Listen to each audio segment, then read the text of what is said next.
रूस और यूक्रेन युद्ध की अगर बात करें तो एक बात की चर्चा बहुत ज़्यादा होने लगी है। जब से यूक्रेन ने लंबी दूरी यानी 300 किलोमीटर की दूरी तक की मार करने वाली मिसाइल को रूस के ऊपर छोड़ा है, रूस ने कहा है कि उसने अपनी न्यूक्लियर डॉक्ट्रिन में बदलाव किया है और अब वो न्यूक्लियर हथियारों का इस्तेमाल करने के लिए भी समय पर तय करेगा। और उसके लिए उसने एक ICBM का भी इस्तेमाल किया जिसमें न्यूक्लियर वॉरहेड नहीं था। अब लोग न्यूक्लियर बम के बारे में और न्यूक्लियर बम को लेकर उसकी त्रासदी के बारे में भी समझना और जानना चाहते हैं, लेकिन आपको याद होगा अब तक केवल 2 ही बम गिराए गए हैं न्यूक्लियर किसी देश के ऊपर, और वो जापान के ऊपर गिराए गए थे। हिरोशिमा और नागासाकी के ऊपर ये गिराए गए थे और इन दोनों बमों का नाम था फैंटम और लिटिल बॉय, इनका नाम था इन दोनों बमों का। जहां पर आप ये समझिए कि करीब 3.25 लाख लोगों की मौत हुई थी।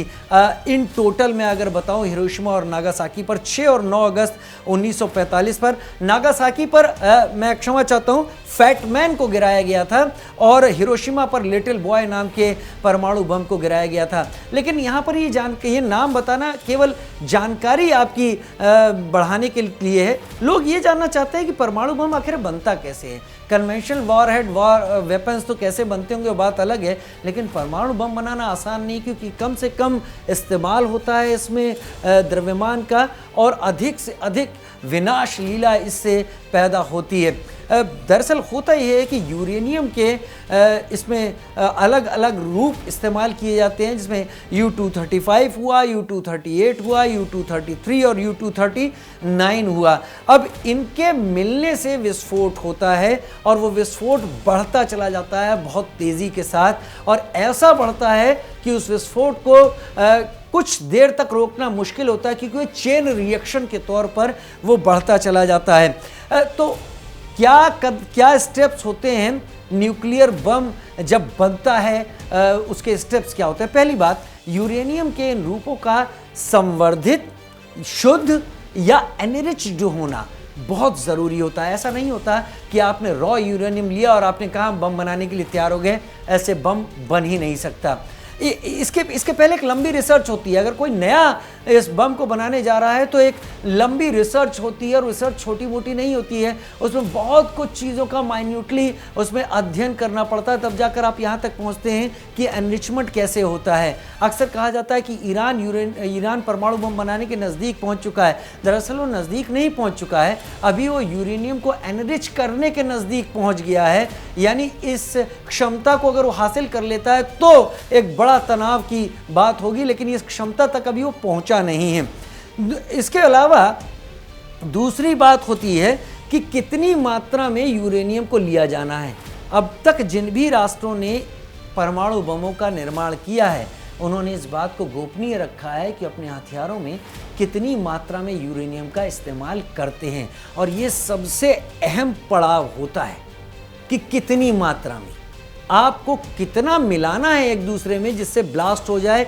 ऐसा नहीं है कि आपने थोड़ा थोड़ा ले लिया और उसको आपने मिला दिया और ब्लास्ट हो जाएगा, नहीं, इस तरीके से ब्लास्ट नहीं होगा। एक सर्टेन क्वांटिटी होगी, सर्टेन उसके रूप होंगे, यूरेनियम के एनरिच्ड रूप होंगे, तो उनको उतनी क्वांटिटी का अगर मिलाएंगे तभी जाकर वो ऐसी प्रक्रिया शुरू होगी जिसमें चेन रिएक्शन शुरू होती चली जाएगी।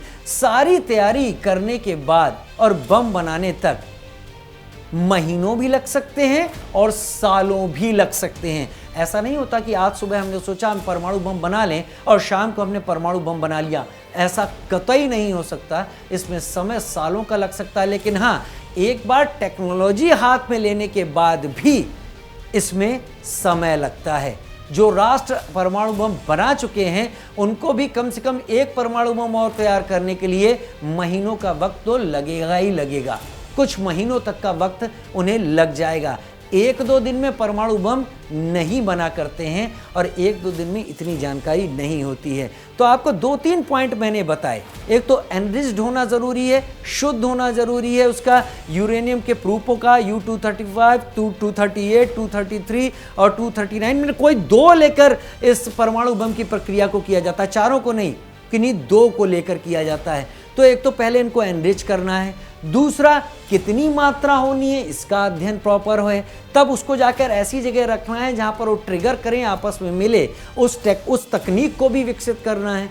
तो सुबह सोचा और शाम को बनाया, परमाणु बम ऐसे नहीं बनते। अगर शुरू से प्रक्रिया हो रही है सालों लग सकते हैं, बना भी लिया है तो भी कुछ महीने का वक्त आपको परमाणु बम को बनाने में लगने वाला है, 1-2 दिन की बात नहीं होती। अगर आपको मेरी जानकारी में कहीं कुछ गलत नज़र आ रहा हो ज़रूर पॉइंट आउट कीजिएगा, उसे सुधारने की कोशिश करेंगे। और अगर आपको लगता है कुछ और आप ऐड कर सकते हैं वो भी लिखिएगा कमेंट सेक्शन में। फिलहाल इस वीडियो में इतना ही।